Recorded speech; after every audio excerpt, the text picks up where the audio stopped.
Hello guys! Hello Taurus! Welcome dito sa aking channel, Kapalaran 888. Welcome! Alamin natin Taurus kung anong messages, vibration, gabay energy para sa inyong lahat. This is general reading para sa next 3 months, July, August, and September of 2025. So Taurus, alamin natin ano ba ang plano, ano ba ang pwedeng mensahe, guidance na para sa'yo. Okay, Taurus. First 2 cards mo dito, merong mga Taurus na posibleng magta-travel sila. They will travel outside the country, Philippines, or kung nasa ibang bansa ka na, possible na umuwi ka ng Pilipinas, or posibleng lumipat ka ng ibang country. Okay? Yung iba din sa inyo dito ay if you are waiting for a visa, contract signing, passport, documents, posibleng dumating siya sa buwan ng Agosto and September. August and September siya.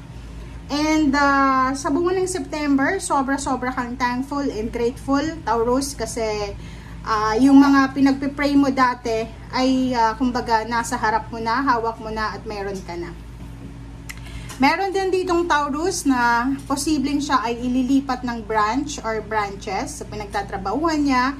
So, kailangan niya din lumipat ng tirahan. Okay? Yung iba naman sa inyo, change of contract. So, change din sila ng location. Sinasabi ng baraha kasi dito, positive movement to, plus may the sun. So, incoming siya, new beginnings. So, yung 3 months na to para sa inyo, Taurus, ay sobrang positive talaga. Movement forward na siya. So, wala ka ng oras para parang mag-isip pa para sa past or balikan yung mga nakaraan mo. Okay? Okay, so yan, Taurus. Okay, tingnan natin dito sa second deck mo. Okay, second deck tayo dito, Taurus. Nabubulol na naman ako. And yung number 9, 89, magkasunod siya. So, sinasabi ng baraha sa'yo, Taurus, na kung ano man tong pagbabago na gagawin mo, spiritual, financial, emotional, or kung ano man tong changes or alchemy or transformation, talagang magdadala to sa'yo ng sobrang positivity. Okay? Yung parang you will feeling contented ka, feeling accomplished. Wow! So, yung iba naman sa inyo dito, Taurus, congratulations, kasi pwedeng kayo ay mag-celebrate ng inyong wedding anniversaries, monthsaries. Meron ditong relationship na pwedeng mabuo for the next 3 months, na pwedeng mauwi sa kasal, or pwedeng mauwi sa collaboration and partnership. It's either dalawang magkaibigan, magkarelasyon sila, magko-collab sila together, magpa-partner sila, para sa pagpapatayo ng bahay. So, pwedeng ang mag-asawa nito, mag-boyfriend, girlfriend, magkarelasyon, magnanay, magkapatid, meron na silang layout tungkol sa bahay na gusto nilang gawin. So, nakikita natin na simula ngayong 3 months na to, buo na yung plano para sa pagpapatayo ng bahay. Buo na yung plano para sa pagbuo ng pamilya. And celebration. So, merong mga like birthday celebration sa family, occasion na masaya and celebratory.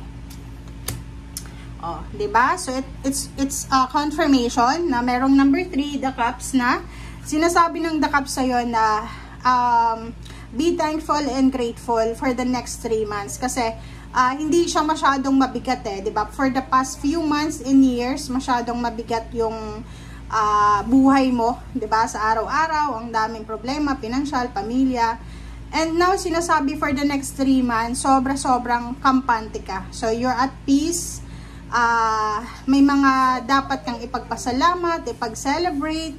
And at the same time, yung puso mo, kumbaga, ay panatag siya. But, since, yun nga sabi ko sa'yo dito, marami kang pagbabago na gagawin or magaganap sa buhay mo, ihanda mo din ang sarili mo para sa mga pagbabago, like for example sa mga routine mo, okay? Duties, responsibilities, everyday life, lifestyle. 10 of Wands, medyo bibigat ng konti yung obligations and duties and responsibilities. Maybe ikaw yung ilagay ng pamilya mo as breadwinner simula ngayong 3 months na to, or siguro bago ka sa trabaho, so nagpapakitang gilas ka sa trabaho kung ano ba yung pwede mong magawa. And sinasabi ng baraha dito na may iba sa inyo na may part-time, may full-time, nag-extra pa, or kung ano man siya na ginagawa mo. So yun, so basta ihanda mong sarili mo, Taurus, para sa bagong trabaho, para sa bagong negosyo, kung negosyo tang bubuksan mo, ihanda mong sarili mo para sa bagong lugar na pupuntahan mo or sa bagong goals na gusto mong mangyari sa buhay mo. Okay. Tingnan natin dito sa 3 cards mo. 3 cards, no. 4th deck. Tama ba ako? Or 2nd deck? 4th, sorry. Nagulo na ako. Okay, i-confirm natin yung 2 of Cups. 2 of Cups, wow. So, meron talaga ditong successful na outcome para sa relationship mo. So, like for example, may mga Taurus dito na syempre, hindi naman lahat ng Taurus makaka-resonate dito. So, maybe yung iba, hindi nila ma-accomplish yung financial success na within the next 3 months kasi, 'di ba?